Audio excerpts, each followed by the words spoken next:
بسم اللہ الرحمن الرحیم۔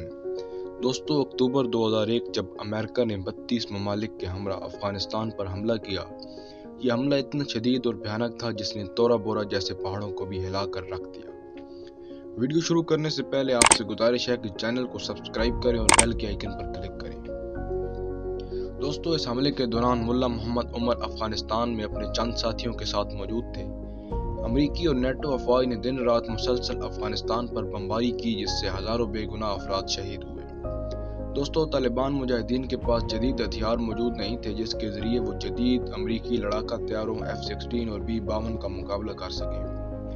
اس لیے ملا عمر نے فیصلہ کیا کہ مجاہدین شہری علاقوں کو چھوڑ کر پہاڑوں کا رخ کریں تاکہ امریکہ جلد سے جلد بمباری ختم کرے اور بے گناہ افراد کا قتل عام رک جائے۔ دوستو، کابل چھوڑتے وقت ملا عمر نے تاریخی الفاظ کہے جو بعد میں 100% درست ثابت ہوئے۔ ملا عمر نے اپنے ساتھیوں سے کہا کہ ایک دن ایسا آئے گا کہ امریکی زمینی راستے سے کابل میں داخل ہوں گے اور وہ وقت ہمارا ہوگا۔ بالکل اسی طرح جب نیٹو افواج نے اپنے قدم افغانستان میں رکھے تو وہ ناپاک قدم کاٹ دیے گئے۔ ملا عمر نے اپنے ساتھیوں سمیت پہاڑوں کا رخ کیا، جہاں ایک چھوٹا اور نہایت سادہ سا کمرہ تھا جہاں سے وہ افغان مجاہدین کو لیڈ کیا کرتے تھے۔ ان کے پاس ضرورت کی چیزوں کے علاوہ کوئی چیز بھی نہ تھی، جن میں ایک پرانا ریڈیو تھا جس کے ذریعے ملا عمر BBC پشتو کی خبریں سنا کرتے تھے۔ ملا عمر کو ختم کرنے کے لیے امریکہ نے 2 ماہ تک زمین پر آگ برسائی، مگر امریکہ ملا عمر کو ختم کرنے میں ناکام رہا۔ اس کے علاوہ جدید امریکن سیٹلائٹ اور 32 ممالک کی ایجنسیاں افغانستان کا چپا چپا ڈھونڈتی رہیں، مگر ملا عمر کا کوئی سراغ نہ مل سکا۔ اس بات پر پوری دنیا حیران ہے کہ آخر کیسے ممکن ہے کہ امریکی جدید ٹیکنالوجی ملا عمر کو ڈھونڈنے میں ناکام رہی۔ آخر افغان مجاہدین کے پاس ایسی کون سی طاقت تھی جس نے امریکہ جیسی سپر پاور کو گھٹنے ٹیکنے پر مجبور کر دیا؟ اگرچہ افغان مجاہدین کے پاس جدید ہتھیار موجود نہیں تھے، مگر ان کے پاس جاسوسی کا بہترین نظام تھا۔ یہ ملا عمر کے خاص بندے تھے جو ہر وقت موت کے لیے تیار رہتے تھے۔ یہ ایک دوسرے کے ساتھ موبائل فون یا انٹرنیٹ کے ذریعے رابطہ نہیں کرتے تھے، بلکہ ایک دوسرے کو اپڈیٹ کرنے کے لیے خطوط کا استعمال کرتے تھے۔ یہ ایک ایسا طریقہ تھا جس سے ان کو ٹریس کرنا ناممکن تھا۔ یہ اپنے خطوط میں کوڈ ورڈ میں بات کرتے جسے عام انسان یا دشمن کے لیے سمجھنا ناممکن تھا۔ ملا عمر نے افغانستان پر حملے کے دوران کبھی بھی موبائل فون کا استعمال نہیں کیا، اور سوائے چند افراد کے کسی کو علم نہیں تھا کہ ملا عمر کہاں اور کس جگہ پر مقیم ہے۔ اس کے علاوہ ان کے پاس قرآن مجید اور ایک ڈائری ہوا کرتی تھی جس پر وہ اپنی زندگی کے احوال لکھا کرتے تھے۔ افغان طالبان ذبیح اللہ مجاہد کے مطابق ملا عمر 2013 تک اسی خفیہ ٹھکانے میں موجود رہے۔ یہ سن کر آپ حیران ہوں گے کہ یہ خفیہ ٹھکانہ امریکی بیس سے چند کلومیٹر کے فاصلے پر تھا اور امریکہ کو اس کی خبر تک نہ تھی۔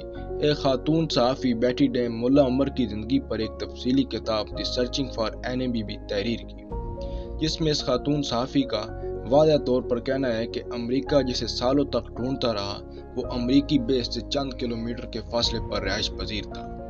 2013 تک امریکہ نے ہر ممکن کوشش کی اور ملا عمر کے سر کی قیمت لاکھوں ڈالرز مقرر کی، مگر باوجود اس کے ملا عمر تک نہ پہنچ سکا۔ اسی دوران امریکہ نے ملا عمر کے قریبی ساتھی کو بھی گرفتار کیا، مگر اس نے امریکی حکام کو ملا عمر کے بارے میں کوئی خبر نہ دی۔ بگرام جیل میں قید اس مجاہد پر ظلم کے پہاڑ توڑے گئے، اس کے ناخن تک نکالے گئے۔ اسی ظلم کے دوران اس کی شہادت ہوئی، مگر اس کے منہ سے ایک لفظ نہیں نکلا۔ ملا عمر BBC پشتو لازمی سنا کرتے تھے اور اسامہ بن لادن کی موت کی خبر بھی انہوں نے ریڈیو پر ہی سنی تھی۔ صحافی بیٹی ڈیم اپنی کتاب میں لکھتی ہے کہ 9/11 کے بعد امریکہ نے ملا عمر کی سر کی قیمت $10 ملین رکھی، مگر وہ جس گھر میں رہائش پذیر تھے اس گھر والوں کو بھی یہ اس پر اسرار مہمان کا نہیں پتہ تھا۔ ان کے پاس ایک انتہائی وفادار محافظ جبار عمری ہمیشہ رہتا تھا۔ ملا عمر کی وفات کے بعد افغان حکومت نے اس بات کی تردید کی کہ ملا عمر پاکستان میں رہائش پذیر تھے اور پاکستان میں ہی انتقال ہوا۔ ان کے انتقال کے بعد ان کے بیٹے محمد یعقوب نے اس بات کی تردید کی کہ ان کے والد افغانستان میں رہائش پذیر تھے اور ہیپاٹائٹس C میں مبتلا تھے اور انہیں افغانستان میں ہی سپرد خاک کیا گیا۔ لیکن اس پورے واقعے کے بعد امریکہ کو انتہائی رسوائی نصیب ہوئی، کیونکہ سالوں تک CIA اور نیٹو افواج ملا عمر کو پکڑنے میں ناکام ہوئی، جبکہ ان کی رہائش گاہ امریکی بیس سے چند کلومیٹر کے فاصلے پر تھی۔ بے شک یہ اللہ کی مدد تھی جس کے آگے دنیا کی جدید ٹیکنالوجی ناکام ہوئی۔ امید ہے آپ کو ویڈیو پسند آئی ہوگی۔ اپنا خیال رکھیے۔ اللہ نگہبان۔